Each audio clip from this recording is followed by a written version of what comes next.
IT job కోసం చూస్తున్నారా? ఐటీలో కెరియర్ బిల్డ్ చూసుకోవాలనుకుంటున్నారా? అయితే సమాధానం కోడింగ్ ట్యూటర్. సినిమా గురించి మాట్లాడేటప్పుడు సార్ మీ పాత్ర గురించి తీసుకుంటే సినిమా మొత్తం మీద సరిత క్యారెక్టర్ని ఒక పులిలాగా చూపించారు. అవును. కానీ మీరు గమనించారా, సినిమాలో సరిత కాస్త నవ్వుతూ మాట్లాడేది ఒక్క మీ క్యారెక్టర్తోనే. కరెక్ట్. ఆఖరికి తను ప్రేమించిన వ్యక్తితో కూడా స్ట్రిక్ట్గానే ఉంటారు, గట్టిగానే మాట్లాడుతుంటారు. అత్తగారింటికి వెళ్తే అత్తగారితో కూడా అలాగే మాట్లాడుతుంది. అంటే సరిత పాత్రకి మాస్క్ లేకుండా ఒక అమ్మాయి ఎలా అలా ఉండేది ఒక్క మీ దగ్గర మాత్రమే. అద్భుతమైన స్నేహం ఉంటుంది ఆ పాత్రతో. అవును, ఇండైరెక్ట్గా చాలా గోపాల్ పాత్రతో ఉంటుంది. పైగా చెల్లెలి పెళ్లి ఫిక్స్ అయిన తర్వాత వచ్చి నా దగ్గరకు వచ్చి అడుగుతుంది డాబాలో, అవును గోపాల్ నువ్వు పాట పాడాలి అని అంటే, అప్పుడు నేను అంటాను, నాకు సభాయోగమే లేదనుకున్నాను, ఇప్పుడు కళ్యాణ యోగం కూడా లేదు.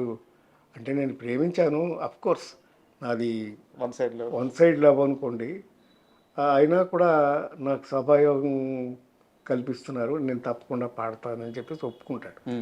అండ్ గోపాల్ పాత్ర కాకుండా సరిత గురించి ఎలాగో మాట్లాడుకున్నాము. ఆ సినిమాలో అద్భుతమైన పాత్ర రజనీకాంత్ గారిది.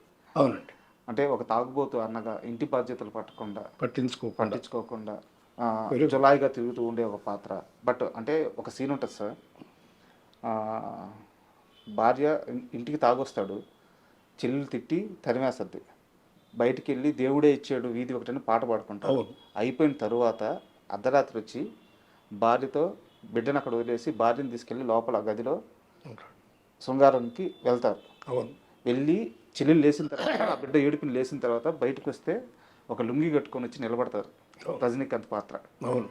అక్కడ మొహం మీద తిడతారు మన సరిత పాత్ర, ముండా అంటుంది. అంటే ఒక పాత్ర కోసం ఆయన ఆ రోజుల్లో ఉన్నారు. అంతేకాకుండా తర్వాత ఒక సీన్లో కన్న కొడుకే నోటు మీద ఉమ్మేస్తాడు, అవును, ఫేస్ మీద. అవన్నీ పడతాడు, అన్నీ బాగానే చేస్తాడు. అలాంటి సిచ్యువేషన్స్లో తీయడం అనేది చాలా కష్టం. ఫర్ ఎగ్జాంపుల్ ఒక షాటు దాంట్లోనే పెట్టారు, ఆ తాళి దేవుడే ఇచ్చాడు వీధి ఒకటిలో. ఒక్కొక్కసారి రజనీకాంత్ గారు బయట రోడ్డు మీద పాట పాడుతుంటే ఈవిడ ఒక్కొక్కసారి ఒక కర్టన్ క్లోజ్ చేస్తుంది, అవును, మళ్ళీ పక్కెచ్చి మళ్ళీ సిగరెట్ వేస్తాడు, అవును, మళ్ళీ కర్టన్ వేస్తుంది, మళ్ళీ ఇంకో చాటుకి వెళ్ళి మళ్ళీ సిగరెట్ వేస్తాడు, మళ్ళీ కర్టన్ వేస్తుంది.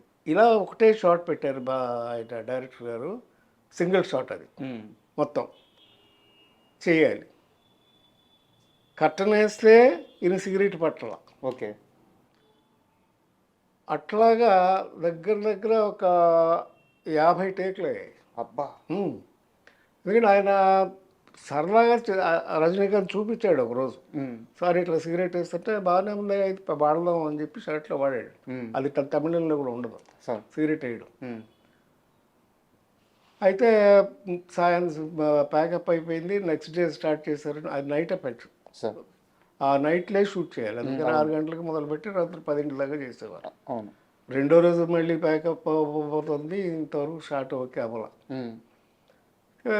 రజనీకాంత్ గురువుగారి దగ్గర, గురువుగారు నేను చేయలేను, నాకు వదిలేయండి ప్లీజ్, మార్చండి సార్ షార్ట్ అన్నాడు. ఎందుకు రాదు, చేయగలవు నువ్వు, చెయ్యి అని చెప్పి అప్పుడు ఓకే చేశాడు ఆయన షాట్. అలాంటిది ఎక్స్పెరిమెంట్లు చాలా ఉన్నాయి ఆ సినిమాలో. సరే, ఇక్కడ చిన్న డౌట్.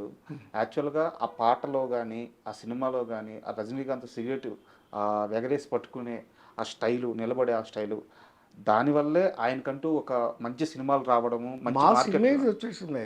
ఆ రోజు కానీ బాలచంద్ర గారు ఏ మాత్రం కాంప్రమైజ్ అయ్యి వదిలేయ్యా అని ఉంటే ఏమయ్యేది? అదే ఆయన గొప్పతనం. ఎందుకంటే ఇంకొకటి, చాలామంది డైరెక్టర్లు అంటే అనకూడదు, వాళ్ళు చేసి చూపించేస్తుంటారు. అప్పుడు ఏమవుతాయి, ఈ క్యారెక్టర్లన్నీ వాళ్ళలాగే బిహేవ్ చేస్తాయి, అందరూ ఆ డైరెక్టర్ లాగానే ఉంటారు, పేర్లు అనవసరం. బాలచంద్ర గొప్ప ఏంటంటే ఆయన చేయడు, చేసి చూపించడు. నీలో ఎంత టాలెంట్ ఉందో దాన్ని బయటికి లాగుతాడు. That's his technique. మనం చేసేదాన్ని బట్టి ఇంకా ఇంప్రూవ్ చేస్తాడు. బాగా చేస్తున్నారని ఆయనకి ఇంప్రెషన్ కలిగింది అనుకోండి, ఇంకా ఇంప్రూవ్ చేసి ఇంకా పకడబందీగా తీస్తాడు cinema scene. Great director sir. ఒక షాట్ కరెక్ట్గా గుర్తుంది నాకు దాంట్లో. ఆ ఒక సీన్లో వచ్చి రజనీకాంత్ వచ్చేసి జయప్రదని తిడతాడు, ఏంటి పౌడర్లు రాసుకుని లిప్స్టిక్ రాసుకుని వెళ్తున్నావు, అవును సానిదానిలా అవును అంటాడు. అవును. ఒక్కసారి ఆ అమ్మాయి వేసి రే ఏడ్చి నవ్వద్ది తను. నా ఏడ్చి నవ్వి వచ్చి చెప్తుంది, రే నేను ఈ పౌడర్ రాసుకునేది బూడిదిరా, ఇది ఎందుకు రాసుకుంటున్నాను తెలుసా, సంపాదించడం కోసం రాస్తున్నాను. ఎవరి కోసం చేస్తున్నానో తెలుసా, చూడరాని పాస్బుక్లు తీసి ఒకటి పడేస్తా. అవును. ఇది నీ చెల్లెళ్ళు పెళ్లి కోసం, ఇది నీ గుడ్డి తమ్ముడు ఆపరేషన్ కోసం, ఇది దీనికోసం. అట్లాగా అందరి పేర్ల డబ్బులు సేవ్ చేస్తున్నాను రా, నా పేరున ఒక్క పాస్బుక్ ఉందేమో చూడు, అవును చెప్పరా ఏమన్నా ఉంటే, ఉండమోపి నువ్వు చెప్పేది ఏమిట్రా, ఆ రోజున నువ్వు వచ్చి నిలబడు, ఇంటి పెద్దగా నిలబడు, ఆ రోజు నేను ఇంట్లోంచి నువ్వు మెడబట్టి బయటికి వింటూ నేను హాయిగా వెళ్ళిపోతా అని చెప్తుంది. ఈ షాటు అది మళ్ళీ సింగిల్ షాట్ పెట్టారు ఆయన బాలచంద్ర గారు. చంద్రగారు మంచి పర్ఫార్మెన్స్ ఉంటే ఆయన సింగిల్ షాటే పెడతారు. ట్రైలీ మూమెంట్, ఆర్టిస్ట్ మూమెంట్ ఏదో రెండే ఉంటాయి. ఒకవేళ ఆర్టిస్ట్ మూమెంట్లో ఉంటే ట్రైలీ ఉండదు, ట్రైలీ మూమెంట్లో ఉంటే ఆర్టిస్ట్ మూమెంట్ ఉండదు.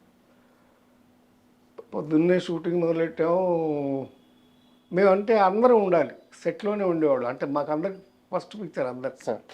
సో అబ్జర్వ్ చేసినట్టు ఉంటుంది, పొద్దున్నే వెళ్ళిపోయేవాళ్ళు, 4 గంటలకు వెళ్ళిపోతే అందుబాటులో ఉన్నట్టు ఉంటుంది, అందుబాటులో ఉన్నట్టు మాకు అబ్జర్వేషన్ లాగా ఉండేది. Correct correct. It's a training process almost. పొద్దున్నే మొదలుపెట్టాము షూటింగు, సాయంత్రం అయిపోయింది ప్యాకప్. మళ్ళీ రెండో రోజు పొద్దున్నే మొదలుపెట్టారు, సాయంకాలం అయిపోయింది ఆల్మోస్ట్ ప్యాకప్. కాలేదా షార్ట్? కాలేదు షార్ట్. ఓకే వాళ్ళ జయప్రద చిన్నపిల్ల ఆల్మోస్ట్ అప్పటికి, తనకి ఒక 17 ఏళ్ళు 18 ఏళ్ళు అంతే, అనుభవం కూడా లేదు. అంటే మేమంటే కొంచెం ఇన్స్టిట్యూట్లో ట్రైన్ అయ్యి వెళ్ళాం కనుక రజనీకాంత్ కానీ నేను కానీ అందుకుని చేసేవాళ్ళం. తను నిజంగా కంగారు పడిపోయింది. మేకప్లో రూమ్లోకి వెళ్ళిపోయి నేను రాజమండ్రి వెళ్ళిపోతాను, నా సినిమా వద్దు చేశారా, ఏడుస్తుంటే అప్పుడు పక్కనే కూర్చుని నేను రజనీకాంత్ మేకప్ రూమ్ అక్కడే న్యూటన్ స్టూడియో అని బాగా గుర్తుంది. లేదమ్మా నువ్వు ఏమాత్రం డిసప్పాయింట్ అవ్వద్దు, ఇది నీకు బ్రహ్మాండమైన పేరు తీసుకొస్తుంది, నువ్వు పెద్ద హీరోయిన్ అయిపోతావు, స్టార్ అయిపోతావు అని చెప్తే అప్పుడు ధైర్యంగా వెళ్ళి చేసింది. మళ్ళీ షార్ట్ ఓకే అయింది. యాక్చువల్గా నాకు నెక్స్ట్ క్వశ్చన్ కూడా అదే సార్. జయప్రద గారిని ఒక ఇంటర్వ్యూలో అడిగితే అసలు ఆ సినిమాలో షూట్ ఏం నడుస్తుంది, నేను ఏం యాక్ట్ చేస్తున్నాను నాకు ఏం తెలియదు, తెలుసుకునే అంత వయసు కూడా నాకు లేదు. కరెక్ట్. బాలచంద్ర గారు ఏమి చెప్తే నేను అది చేశాను. ఇన్ని సంవత్సరాల తర్వాత వెనక్కి తిరిగి చూసుకుంటే నా జీవితంలోనే కాదు ఏ నటి జీవితంలో కూడా అలాంటి క్యారెక్టర్ మళ్ళీ రాదు. కరెక్ట్. అటువంటి అవకాశాన్ని నాకు ఇచ్చారు ఆయన అని చెప్పి అంత ఆనందంగా. 17 ఏళ్ల వయసుకి అలాంటి ఒక పాత్ర రావడం ఎంత అదృష్టం సార్. నిజంగా అదృష్టం. అలా చేసింది ఇప్పుడు అమ్మాయి, అద్భుతంగా చేసింది. జంకినట్టు కూడా ఎక్కడ కనపడదు క్యారెక్టరైజేషన్లో. గెటప్ కానీ ఆ స్టైల్ కానీ మెయింటైన్ చేయడం అవన్నీ తమిళ్లో చేశారు. కానీ ఆవిడ సుజాత గారు ఒరిజినల్గానే ఆవిడ అలాగే ఉంటారు సార్. తమిళ్లో సుజాత గారు చేశారు, బట్ తెలుగులో మాత్రం జయప్రద గారు తినేశారు అసలు, అద్భుతం. And for more videos, please subscribe to iDream. Please subscribe to iDream. Please subscribe iDream. And please subscribe to iDream. For more videos, subscribe to iDream. please like, share and subscribe to the channel. Congratulations, iDream. Subscribe to iDream. Subscribe to iDream. So subscribe to iDream Media. iDream ki iDream team andarki huge congratulations. Please subscribe iDream Media. Please subscribe to iDream. Subscribe iDream. Please subscribe to iDream. iDream అంటే నా కళల ఛానల్ను subscribe చేసుకున్న నోరు తిరుగుతలేదు, మీరైతే గంట గుర్తు కొట్టండి. For more such videos, please subscribe to iDream. Subscribe to iDream. Please subscribe to iDream. Please subscribe iDream Media. Please do subscribe to iDream. Please subscribe to iDream Media. For best entertainment and information, please subscribe iDream. And don't forget to subscribe to iDream.